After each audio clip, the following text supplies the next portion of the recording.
Hello students, welcome to Etoos India RTP course, must have course for cracking JEE. सभी प्यारे विद्यार्थियों को प्यार भरा नमस्कार। ठीक है ना। आई होप तैयारी बढ़िया चल रही होगी बेटा, और अब पूरी तरह से कॉन्फिडेंस अपने मन में ले आइए कि आपसे बेस्ट दुनिया में कोई नहीं है, किसी बात के डरने की ज़रूरत नहीं है। जितना भी हमसे हो पा रहा है बस अपने टाइम को यूटिलाइज़ करिए, है ना। क्योंकि इस समय प्रेशर बढ़ने का बच्चा बस यही सोचने लग जाता है, मैंने ये नहीं करा, मेरा ये नहीं हुआ, मेरा वो नहीं हुआ। इसमें आपकी नेगेटिविटी माइंड की बढ़ती जाएगी। जो भी आप पढ़ोगे वो उल्टे डिग्रेडेशन होता जाएगा, भूलते जाओगे और उससे परेशानियां ही बढ़ेंगी। तो अब ये सब सोचने का समय नहीं बचा है बेटा। ठीक है, हमारे पास हमें पता है कि एडवांस जुलाई में जाके होने वाला है, और हमारे पास फरवरी के बाद मार्च का अटेम्प्ट भी है, अप्रैल का अटेम्प्ट भी है, मई का अटेम्प्ट भी है। तो अब इन सब चीज़ों में समय खोटी न करें, जितना हो पा रहा है। बस एक निवेदन है मेरा कि अपने आप से कुछ वादे करें कि जितना मैक्सिमम टाइम अवेलेबल है मैं उसे यूटिलाइज़ करूँगा। इससे ज़्यादा मेरे हाथ में कुछ नहीं है और वो मैं करूँगा। बस ये वादे करें बेटा अपने आप से। ठीक है जी। तो अपना एक शेड्यूल बना लें प्रॉपर कि हाँ, मुझे इतना इतना इतना ये पढ़ना है। ठीक है। और फालतू की चीज़ों में आप इधर उधर डाइवर्जन ना लें बेटा, क्योंकि अब अगर आपने डाइवर्जन लिया तो फरवरी या फिर मार्च में भी आपको दिक्कत हो जाएगी, अप्रैल में भी हो जाएगी। अब डाइवर्जन का समय नहीं है। इसलिए जेई मेंस पर, क्योंकि ये जो कोर्स है हमारा, ठीक है ना, हमारा Etoos India RTP course gaseous state का, आज मैं रिवीजन थ्रू प्रॉब्लम्स आपको कराऊंगा। 15 क्वेश्चन हैं बेटा, और gaseous state very very simple chapter है। नॉर्मली तो जेई अपेयरिंग स्टूडेंट्स को, है ना, अगर कोटा के कल्चर की बात करें बेटा तो पढ़ाया ही नहीं जाता, क्योंकि सबको पता है कि सब कुछ चीज़ें आती हैं ना। बट मैं उस पर आ रहा हूँ। पहले मैं 2 मिनट आज आपसे बात करना चाहता हूँ कि 2 काम पहले तो करना मस्ट कर लें, है ना। पहला कि अपने आप से 2 मिनट कांच में खड़े होकर बात करा करें कि आपसे बेस्ट कोई नहीं है, और भगवान ने आपको कुछ अच्छे पर्पस के लिए इस दुनिया में भेजा है, और आपके साथ जो भी होगा वो अच्छा ही होगा, प्रोवाइडेड आप अच्छे हो बेटा। अच्छे के साथ हमेशा अच्छा होता है। तो अब, है ना, पूरा विश्व जिस परेशानियों से गुजरा है बेटा, उसके बाद ऐसा कुछ बचा नहीं है कि हम, है ना, तू में लगे रहें। अपना जो काम है बेटा अलॉटेड, ठीक है ना। जैसे आप अपने परिवार में ही देखोगे तो काफ़ी चेंजेस आ चुके होंगे लोगों में, है ना। मैं भी देखता हूँ दुनियादारी को, तो अब काफ़ी चेंजेस आ चुके बेटा। In even I feel my self, तो मैं भी काफ़ी चेंज हो गया। पहले जो हर समय भागा दौड़ी वाली लाइफ थी, ये करना वो करना, अब लगता नहीं, है ना। मानव जाति की सेवा, ऑब्वियसली हम आपकी सेवा कर ही रहे हैं बेटा। देश के लिए अच्छे इंजीनियर्स डॉक्टर बनाना भी एक देश की सेवा है। बट अब ये काम और अच्छे ढंग से करने की मेरी दिली इच्छा है कि कुछ ना कुछ करा जाएगा। सब late everything will be fine, after that I will decide. तो ये बातें तो बात की बेटा, 1 मिनट आपका ले लिया। आप अपने आप से वादा करा करो कांच के सामने खड़ा होकर कि मैं बेस्ट हूँ, मुझे सब आता है। अपना कॉन्फिडेंस लेवल खुद बढ़ाइए बेटा। Do not waste your time on seeing the motivational videos on YouTube. ये सबसे फर्जी काम है बेटा। कोई दुनिया का कोई व्यक्ति आपका मोटिवेशन नहीं बढ़ा सकता। वो केवल उसी समय 5 मिनट, आपको 10 मिनट, 1 दिन, 2 दिन, हफ्ता भर हो सकता है आपको जोश रहेगा। बट जब तक आपका खुद का सेल्फ मोटिवेशन नहीं है, तब तक दुनिया की कोई ताकत आपके साथ कुछ नहीं कर सकती है। और वो सेल्फ मोटिवेशन आप खुद बनाइए। अपने आप से हमेशा दिमाग में एक प्रॉपर प्लानिंग बना लीजिए बेटा। प्लस मैं एक एडवाइस और देता हूँ बेटा कि ठीक है, ठंड का समय है, रात को पढ़ना उतना ज़्यादा एडवाइजेबल नहीं रहता है बेटा। ठीक है ना। मेरे हिसाब से तो आपको अप टू 11-11:30, मैक्सिमम 12 तक सो जाना चाहिए। सर सुबह उठ नहीं पाते हैं, ये सब बहानेबाजी बेटा। यही सेल्फ मोटिवेशन में इसी को कह रहा हूँ। उठना भी पड़ेगा, पढ़ना भी पड़ेगा, क्योंकि जेई की जो एग्ज़ाम होगी वो मॉर्निंग स्लॉट में ही होगी। ठीक है ना। 9 to 12, 2 to 5 जो भी होगा बेटा, ठीक है ना। तो वो आपकी, ठीक है सर मैं तो 2 से 5 वाला स्लॉट सेलेक्ट करूँगा। तो उस, अगर आप 2 से 5 वाला स्लॉट सेलेक्ट करोगे बेटा, तो ऐसा तो नहीं है कि आप उठोगे उस दिन 12 बजे। ठीक है ना, कि 12 बजे उठे, नहाए धोए, भाग के। आपको उठना तो तब भी जल्दी ही पड़ेगा, क्योंकि अराउंड, ठीक है ना, 12 तक तो आपको निकल ही जाना पड़ेगा अपने, जहाँ से भी आप घर पे हैं, होटल में कहीं पर भी रुके हुए हैं। 12 भी क्या, इनफिर 11 बजे तक आपको निकल जाना पड़ेगा। ठीक है ना। इतना तो पता होगा 12:30 से तो एंट्री होना चालू हो जाती है। ठीक है। तो आप खुद समझ सकते हो बेटा। तो इसका मतलब आपको उठना तो ही 7-8 बजे ही पड़ेगा। तो वो हैबिट आप अभी से डालें बेटा। मैं इसलिए कह रहा हूँ सेल्फ मोटिवेशन जगाइए। रात के पढ़ने की हैबिट से मेरे को तो नहीं लगता कोई भी फ़ायदा होता है। ना 12 बजे सो के सुबह 6 घंटे की प्रॉपर नींद लें बेटा, और सुबह 6 बजे उठ के अपना, ठीक है ना, सब कुछ निपटा धुपटा के, ठीक है। इस समय 6 बजे हम नहा नहीं सकते। ब्रश व्रश करके, चाय पी के, फ्रेश होके, गुनगुना पानी पिए 2 गिलास बेटा। 5-10 मिनट ठंडी हवा में जाके बैठें ज़रूर, और फ्रेश ऑक्सीजन लें। कुछ ना करें, ज़्यादा कुछ नहीं कर सकते हो बेटा तो ओम का प्रोनाउंसिएशन करो, वो भी नहीं इच्छा है। ब्रीथिंग लें, जितनी फ्रेश ऑक्सीजन माइंड में जाएगी आपका बेटा, भले आप ब्रीथ करते करते आपने जो भी रात को पढ़ के सोए हो उनको रिकॉल करते रहो। तो मैं कल आपको यही एडवाइस दूंगा बेटा, ज़्यादा समय मैं भी नहीं लूँगा आपका, आपका समय काफ़ी कीमती है, बट मुझे लगा कि ठीक है ना, अगर जो बच्चा देख रहा है बेटा, जो काफ़ी कोर्सेज बिके भी हैं बेटा, ये वाले भी हमारे, ठीक है ना, आरटीपी, तो काफ़ी बच्चे हमसे जुड़े हैं बेटा, उनको थोड़ा सा बीच में मोटिवेशन देना कि इस समय टाइम वेस्ट ना करें, इधर से मोटिवेशन, ये न्यूज़ देखना, वो न्यूज़ देखना, इन सब चीज़ों का समय जा चुका है बेटा। इसीलिए मैं यूट्यूब पर ज़्यादा आना लाइव पसंद नहीं करता हूँ, क्योंकि मुझे पता है बेटा वो टाइम वेस्टिंग फिनोमेना है। जितनी चीज़ें मैं यहाँ आपको 5 मिनट में मैंने मोटिवेशन दिया और 1 घंटे में जो अभी मैं इतनी चीज़ें समझा दूंगा यूट्यूब में, कि मैं केवल बच्चों से बातें करता रहूँगा, हाय हेलो चलता रहता है, तो क्या आपके पास इतना समय है बेटा?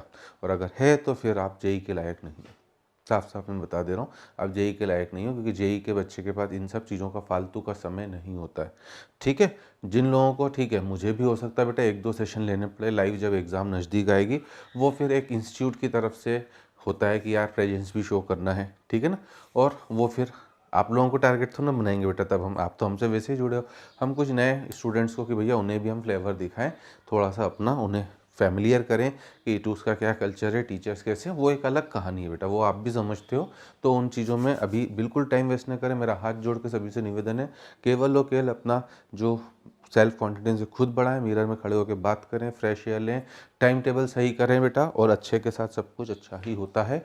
तो इन शुभकामनाओं के साथ, है ना, बीच बीच में मैं अभी और जुड़ा हुआ हूँ, आज तो अभी 9th सेशन ही है, 10th सेशन है हमारा, कौन सा है, 9th है, सॉरी, ठीक है ना, अभी तक हमारे 8 चैप्टर हो चुके हैं बेटा, 9th ये है, 10th एटॉमिक स्ट्रक्चर है, 11th है बेटा आपका सरफेस केमिस्ट्री।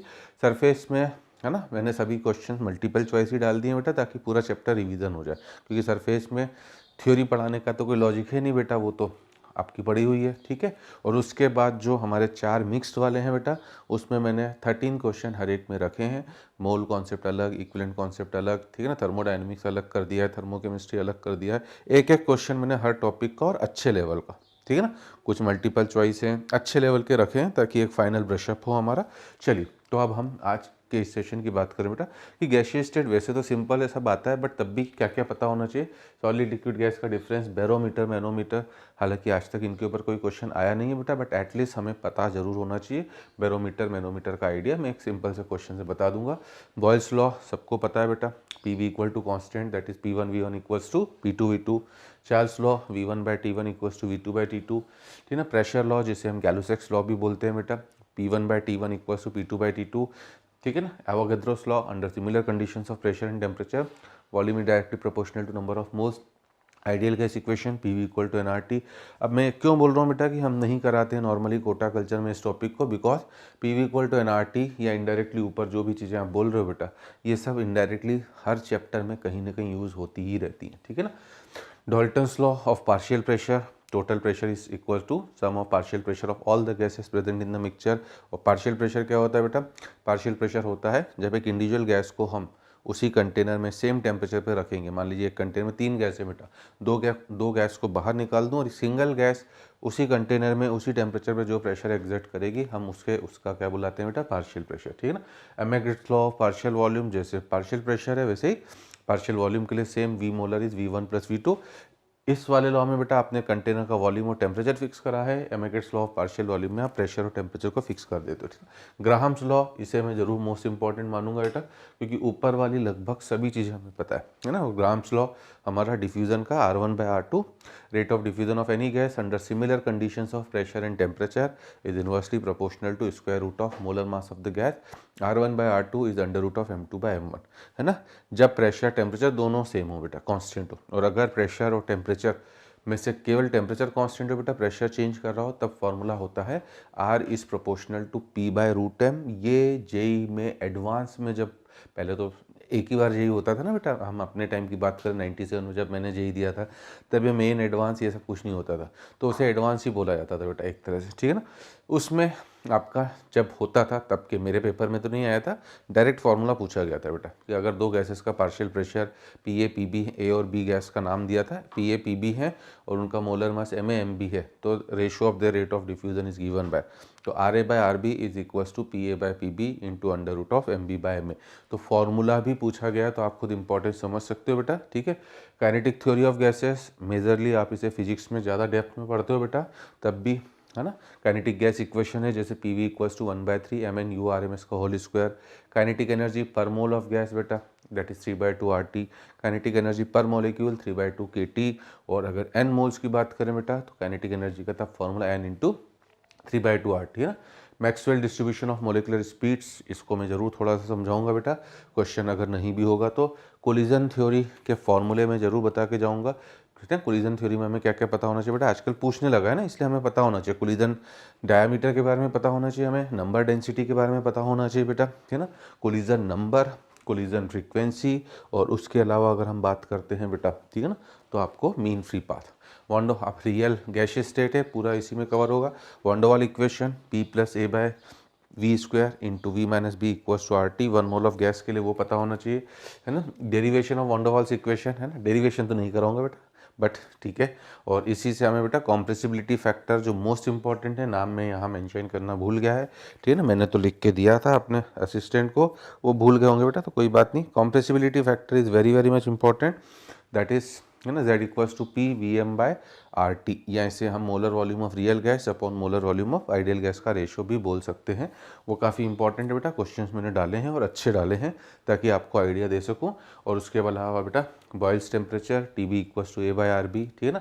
कॉम्प्रेसिबिलिटी के बारे में बात करेंगे और liquefaction, critical temperature 8A/27 RB, critical pressure A/27 B², critical volume VC equals to 3B। और ये सब चीज़ें बेटा है ना हमने डिराइव करी है, जो तीनों फॉर्मूले बोले हैं, this all we have derived from कहाँ से, वॉन्डोवाल गैस इक्वेशन, ठीक है। तो ये सब में A और B वॉन्डोवाल गैस कांस्टेंट है। इतनी चीज़ें बेटा हमें इस चैप्टर में पता होना जरूरी है, ठीक है। और इसमें इंपॉर्टेंट और 3 तरह की स्पीड बेटा, वो भी नाम यहाँ पर मेंशन नहीं। Most probable speed VMP that is √2 RT/m, ठीक है। Average speed that is √of क्या बेटा 8 RT/m, और आपकी RMS speed root mean square speed that is √of 3 RT/m, ठीक है ना। क्वेश्चन तो पक्का मिलेगा ही मिलेगा, जब 4 बार जेई होगी बेटा, हर बार आपका, ठीक है ना, 2-3 दिन पेपर चलेंगे, सुबह शाम शिफ्ट होगी, तो क्वेश्चंस तो गारंटी ही आना है, ठीक है। और इतना ध्यान रखें बेटा, अपना कॉन्फिडेंस हाई रखें कि आइडियल गैस का कोई क्वेश्चन आता है तो उसे छोड़ के आना थोड़ी सी बेवकूफ़ी माना जाएगा बेटा, क्योंकि जो भी क्वेश्चन हो, जैसे हम जो कोटा में ऑब्जर्व करते हैं, बच्चा PV इक्वल टू NRT को ही ढंग से यूज़ नहीं कर पाता बेटा, तो उतना आपको करना पड़ेगा। चलिए बिना अब ज़्यादा टाइम वेस्ट करे, ऑलरेडी 15 मिनट लगभग हो गए हमारे, अब चालू करते हैं बेटा सेशन हमारा, ठीक है ना। एन एम्प्टी बल्ब वेज इतने ग्राम, when it is filled by O2 gas it weighs इतने ग्राम, ठीक है ना। तो देखिए एम्प्टी बल्ब का S को 20 ग्राम है, ऑक्सीजन डालने के बाद 120.5 हुआ। क्वेश्चन पढ़ते पढ़ते ही हमारे दिमाग में चीज़ें चलती रहनी चाहिए, मतलब यहाँ से मुझे ऑक्सीजन का वेट पता पड़ गया, ये लिखने की ज़रूरत नहीं है बेटा ना, मैं तो कुछ तो करूँ ना, खड़ा तो नहीं रहूँगा, मैं लिख दे रहा हूँ, एग्जाम में कभी नहीं करेंगे फालतू के time. Now the bulb is evacuated, खाली करा, and refilled by an unknown gas to the same pressure and temperature. If the bulb now weighs इतने ग्राम, ठीक है ना, then molecular mass of unknown gas will be. अब कोई unknown gas है बेटा, ऑक्सीजन को निकाल के है ना खाली करा, और आप देख सकते हो बेटा, मैं खुद बोलूँगा इस क्वेश्चन की रेटिंग जो है वो इजी है ना। हम इजी मॉडरेट टफ में रेटिंग भी बता दूंगा आपको। तो ये इजी क्वेश्चन है बेटा, है ना, क्योंकि मैंने अभी बोला आपसे कि जो लास्ट के 4 मिक्स्ड वाले हैं बेटा, उनमें मैंने टॉप लेवल टच करा है बेटा, पूरा अच्छा क्वेश्चन, ताकि आपको, हमारा पर्पस ये नहीं बेटा, मुझे पता है जेई मेंस में वैसे क्वेश्चन आ ही नहीं सकते हैं जो मैंने रखे हैं, यहाँ पर भी आउट ऑफ 15 क्वेश्चन आपको एटलीस्ट 5 टफ लेवल के मिलेंगे बेटा, ठीक है ना। और इजी मीडियम मुझे पता नहीं है कि कितने हैं, वो मैंने आर्बिट अच्छे जो भी लगे बेटा। अब जैसे इस क्वेश्चन में सर आपको क्या अच्छा लगा, लैंग्वेज से कई बार बच्चे डर जाते हैं बेटा, indirectly it is an application of Avogadro's law, ठीक है ना। और हम आपसे बार बार रिक्वेस्ट कर रहे हैं कि अगर आप कोई लॉ भूल जाते हो बेटा, तो हमें किसी लॉ को याद रखने की ज़रूरत है भी नहीं, क्योंकि एग्ज़ाम में इतना तो जेई अपना स्टैंडर्ड मेंटेन करेगा कि वो आपसे, ठीक है ना, बॉयल्स लॉ या चार्ल्स लॉ के फॉर्मूले नहीं पूछने जा रहा है, और पूछेगा भी तो उतना सबको आता होगा। अब न्यूमेरिकल क्वेश्चन की रही बात बेटा, तो न्यूमेरिकल क्वेश्चन में हर क्वेश्चन को आप PV इक्वल टू NRT से करो, इसके अलावा आपको कहीं पे भी कुछ दिमाग लगाने की ज़रूरत नहीं है। अब PV इक्वल टू NRT में same pressure, same temperature, R constant, मतलब indirectly volume is directly proportional to number of mole. अब कंटेनर तो एक ही है बेटा, एम्प्टी बल्ब है, तो ऑब्वियसली उसका वॉल्यूम तो फिक्स होगा, तो दोनों गैसेस का वॉल्यूम, और volume of gas is nothing but volume of container होता है और ये चीज़ वैलिड है ओनली फॉर आइडियल गैस। तो बाय डिफ़ॉल्ट बेटा जब तक कुछ नहीं गिवन है तब तक हम हर गैस को आइडियल मानते हैं।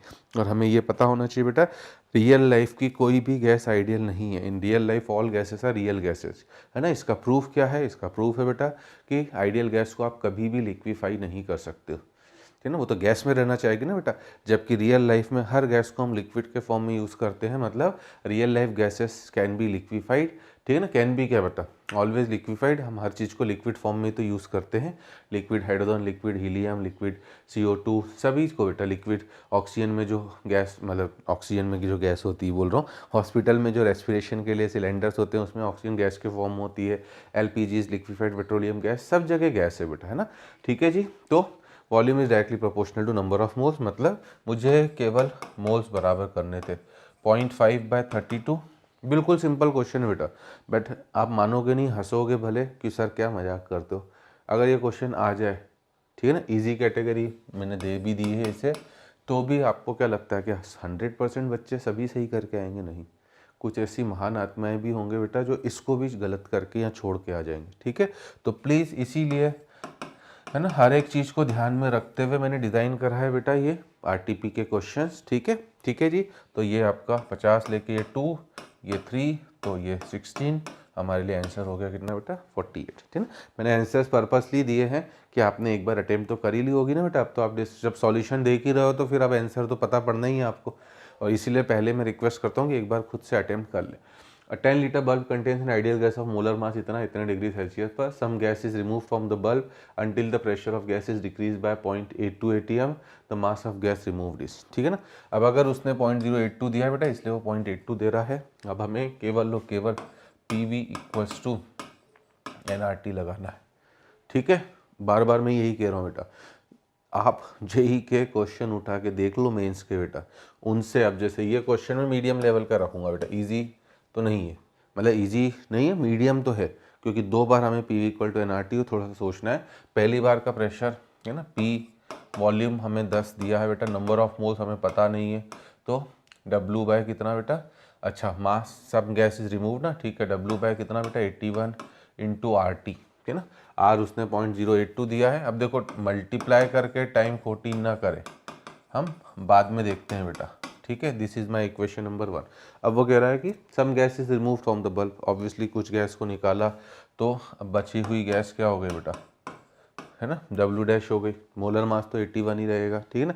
उससे अगर गैस निकली है बेटा, टेम्परेचर कांस्टेंट है, वॉल्यूम कांस्टेंट है, तो ऑब्वियसली गैस निकली है तो प्रेशर कम होगा। तो उसने ये बोला कि pressure of gas is decrease by 0.8, decrease by है बेटा, है ना। तो ये P की जगह हो गया कितना बेटा? P माइनस 0.82, ठीक है, इंटू 10, ठीक है, इक्वल्स टू, यहाँ पर न इसमें कोई चेंज है बेटा, न इसमें कोई चेंज है। क्या कोई चेंज है बेटा? नहीं है, क्लियर, ठीक है।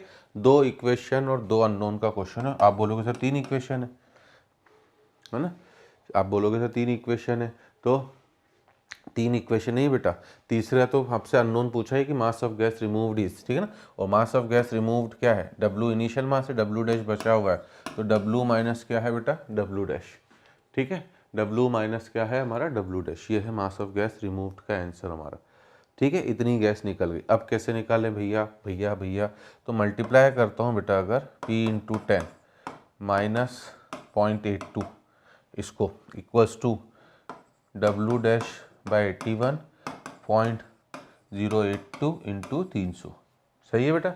और यहाँ से मैं P इंटू 10 को ऊपर से क्या पुट कर दूँ, ठीक है ना। इसलिए मैंने मीडियम लेवल बोला है बेटा, क्योंकि इसको मैंने पुट कर दिया W बाई 81 इंटू 0.082 इंटू 300 रख सकता हूँ। अब इन दोनों को इधर ले आया बेटा, तो W minus W dash by 81 into 0.082 into 300, ठीक है ना, इक्वल्स टू आपका कितना बेटा? 0.82, ठीक है ना। ये हमने एक जीरो से 0.82 करा इसे बेटा, और 0.82 को 0.82 से क्या करा बेटा? कैंसिल। तो हमारे पास W माइनस W डैश का आंसर कितना हो गया बेटा? It is 81/30। कुछ गड़बड़ तो नहीं होगी कैलकुलेशन में? अच्छा, ये 8.2 था बेटा, वो गड़बड़ हुई है, तो ये आपका एक जीरो और गया, तो 81/3 होगा, ठीक है। और 81/3 मतलब कितने ग्राम? 27, ठीक है जी। ये है आपका इसलिए मैंने तुरंत लिख दिया बेटा मीडियम।